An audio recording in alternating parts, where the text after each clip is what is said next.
بسم اللہ الرحمن الرحیم۔ السلام علیکم ورحمۃ اللہ وبرکاتہ۔ میں ہوں اقبال سحر اور آپ دیکھ رہے ہیں ریئل نیوز ورلڈ۔ ناظرین، اس وقت ہم آپ کو روس یوکرین بحران کے حوالے سے تازہ ترین اپڈیٹ دیتے چلیں۔ امریکی صدر جو بائیڈن نے یوکرین میں موجود امریکیوں کو فوری طور پر ملک چھوڑنے کا مشورہ دیا ہے۔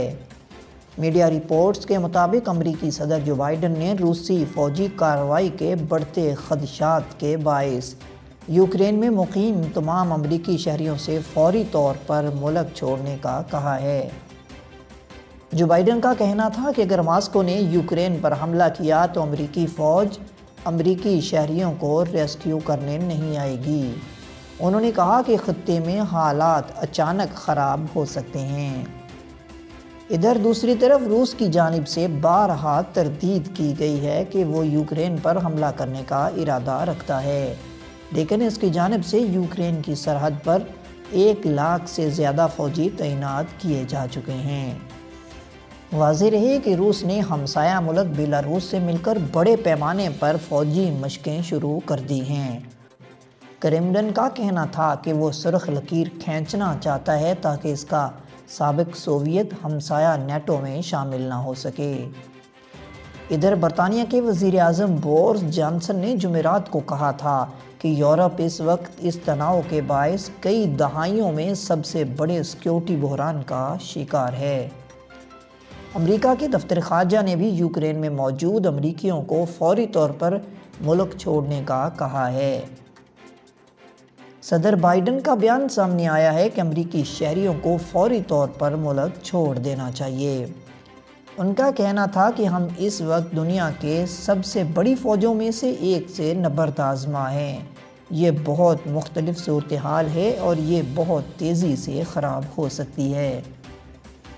جب بائیڈن سے پوچھا گیا کہ کیا ایسی صورتحال پیدا ہو سکتی ہے کہ انہیں وہاں موجود امریکیوں کو ریسکیو کرنے کے لیے فوج بھیجنی پڑے، اس کے جواب میں جو بائیڈن کا کہنا تھا، نہیں، ایسا نہیں ہو سکتا۔ انہوں نے کہا کہ اگر امریکی اور روسی ایک دوسرے پر حملہ کر دیں تو یہ عالمی جنگ بن جائے گی۔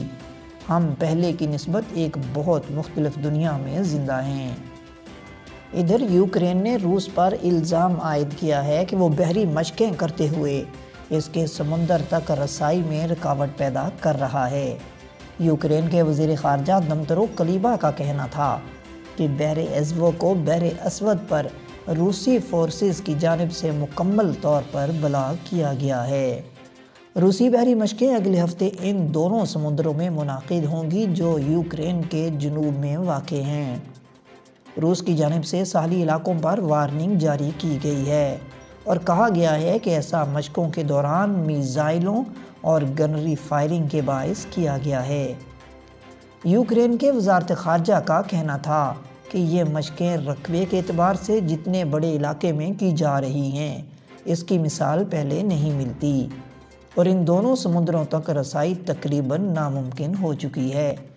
روسی وزیر دفاع اولیکسی ریزنیکوو نے ٹویٹ کیا کہ دونوں سمندروں کے بین الاقوامی پانیوں کو روس نے بلاک کر دیا ہے۔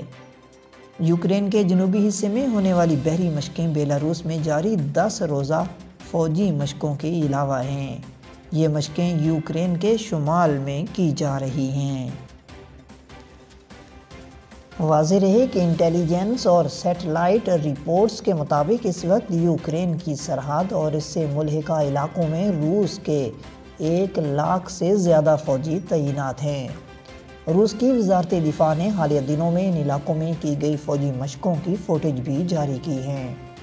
روس کا یہ کہنا ہے کہ سرحد کے پاس ان کی فوجی موجودگی یوکرین کے لیے خطرے کا باعث نہیں ہے اور یہ کہ یہ روس کا حق ہے کہ وہ اپنی سرزمین پر اپنی افواج کو جہاں مرضی تعینات کرے۔ ناظرین، روس یوکرین بحران شدت اختیار کرتا ہے یا اس میں کمی آئے گی، یہ تو آنے والا وقت ہی بہتر بتا سکے گا۔ مزید اپڈیٹ کے لیے ہمارے ساتھ وابستہ رہیں۔ اگر آپ نے ہمارے چینل کو سبسکرائب نہیں کیا تو کر دیجئے اور آئیکن بیل کو پریس کرنا مت بھولیے تاکہ ہماری نئی ویڈیو کا نوٹیفیکیشن بر وقت آپ تک پہنچ سکے۔ کامنٹ باکس میں اپنے خیالات کا اظہار ضرور کیجیے۔ مجھے دیجیے اجازت، میں ہوں اقبال سحر اور آپ دیکھ رہے تھے ریئل نیوز ورلڈ۔ اسلام زندہ باد، پاکستان پائندہ باد۔